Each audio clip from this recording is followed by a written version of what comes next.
So, like I say, this is kind of a boot camp thing, and people probably never thought about this, but I thought about it pretty much my whole life, because I read Proverbs or Ecclesiastes, and it said, remember your Creator in your youth before the evil days come. And I knew this, but I really know it now, because I see that everything's just a fractal holographic pattern. So if you start to set patterns of freedom, which is based on truth, in your youth, when the evil days show up as you get older, then those patterns that you've created just become second nature. But if you have to learn those patterns,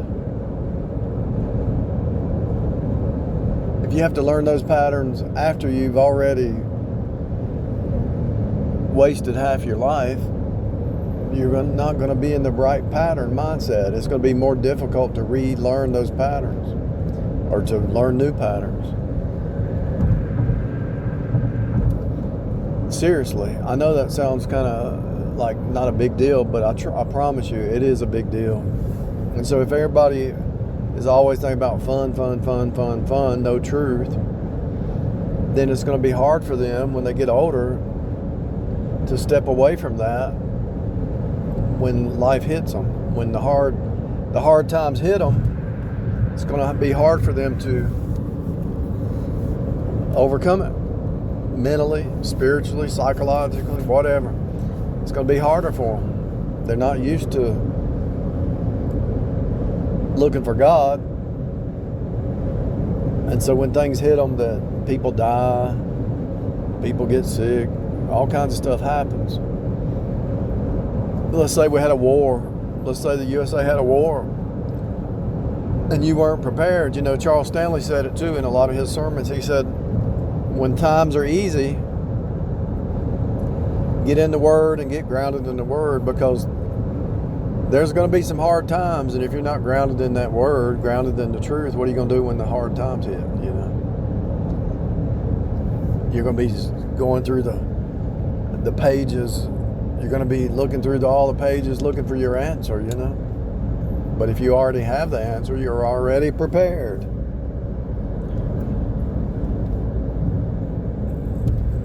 What am I trying to tell you? I'm trying to tell you that if all you think about is fun, and no truth, you're causing yourself really a bad omen. And if you look at the word fun, it means distraction and it means foolishness. And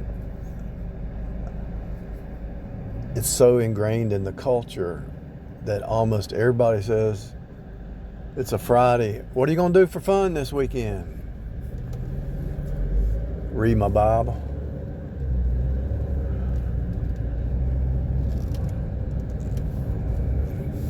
They even have all work and no play makes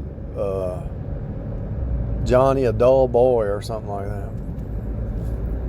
They got even saying trying to get you to live in the play state and the fun mindset. They brainwash you from a child that life's about having fun when it's actually about worshiping God and seeking the truth. I was raised around unchurched people. I didn't know the Old Testament from the New Testament. I didn't understand it. So to grasp the concept, after I got saved, I took a little New Testament and I put it in my sock. And so on my lunch break, I'd read Ephesians, Colossians, and I'd read it over and over and over and over and over. Romans over and over and over. So I would carry a Bible either in my back pocket or in my sock. And you say, why a sock? Because I learned in the Coast Guard, you carry your reading material in your sock.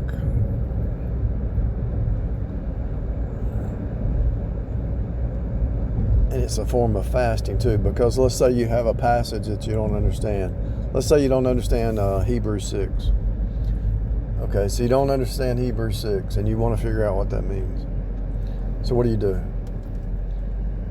You read Hebrews 6. You read Hebrews. You read Hebrews 5, 6, and 7. You read the whole book. You listen to 1,000 sermons on Hebrews 6. And most of them don't know what it means. And so you keep reading Hebrews 6 on your lunch break at night. You listen to sermons, and eventually you get a breakthrough because you've studied enough data points where it all fits together like a little puzzle, you know. But even to this day, most people don't know what Ephesians 6 is about. Hebrews 6. And most people don't know what walking in the Spirit is. Even preachers. They don't even know how to preach on it. They don't even know what it means. The preachers don't know what it means. It's sad. And the reason is, it's a different way of looking at life. It's a new perspective than the flesh mind. It's a spirit mind. In other words, most people think walking in the Spirit is keeping some kind of rule. You cannot keep a rule. You have to get above the law. You have to live above the rules. The rules are only to teach you in the flesh how to love your neighbor in some kind of rule base. But if you're not living if you're above the law, you don't need the law. Why? Because you're above the law. You don't need it. You're above the law in the Spirit. So what is above the law? Love and truth. Agape and truth. What am I trying to tell you? When you understand the Bible and all the rules and all the touch not, taste not that's in the earth, and it's showing you that you can't do it, and you need the Holy Spirit, and you need to have a renewal in your heart and your mind. And a good example is when you look at somebody else who's acting stupid, right? You can say in your mind or your heart or however you want to say it to yourself, you say, okay, I used to be that way. I used to think that way.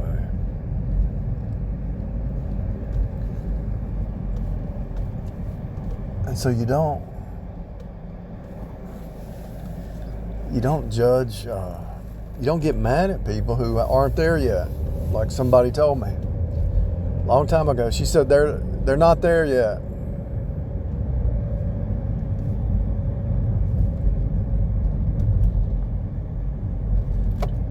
I got mad because somebody didn't say something right or act right or think right or something. And she said, Mark, they're not there yet. I thought, oh, okay. They're just not there yet. Everybody's on the same path, but some are a little bit more advanced than the other ones. We all walk the same path. We all have to walk the same path.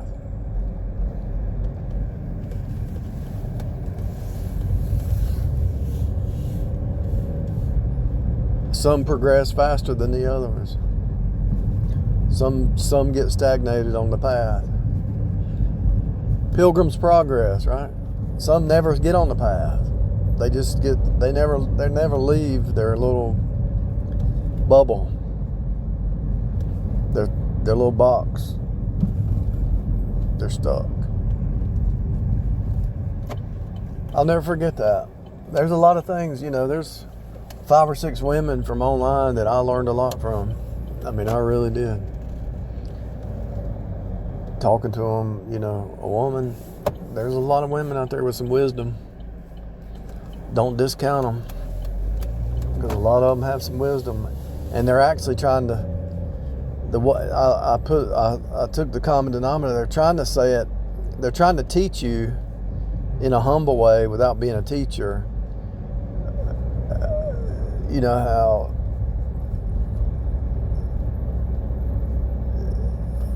it's not even like a boot camp thing. It's more of like they teach you without they teach you something without you even knowing they're teaching you.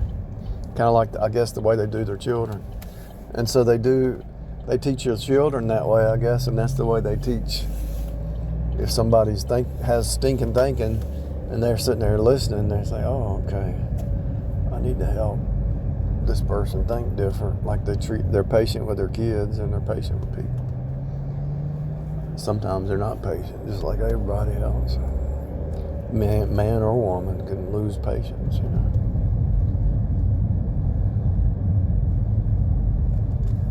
Forgot what I was talking about. Oh, fun. Fun in life is Lucy. It's Lucifer. It's a distraction. It's not real. The word fun means foolishness. And there's so much, with technology and everything, there's so much distractions to have fun with, you know. We're going to have some fun. Let's go bowling. Let's go have some fun. Let's go to the bar. Let's go have some fun. Let's go to the football game, basketball game. Let's have fun. And then it becomes a habit, and that's all they do is look, TGIF. Let's have some fun. TGIF. It's always about fun. And when you really study it, you realize there's a lot of agents out there that know this, and they're trying to befriend you, but they're not your friend, to try to get you off your calling and off track.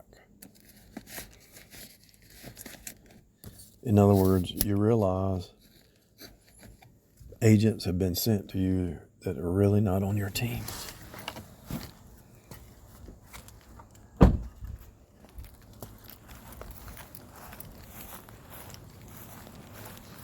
You wake up to that, you'll say, "Oh, this place is evil. I've been friends with them 20 years, but the whole time they were a watcher agent." Kind of blows your mind when you wake up to something like that.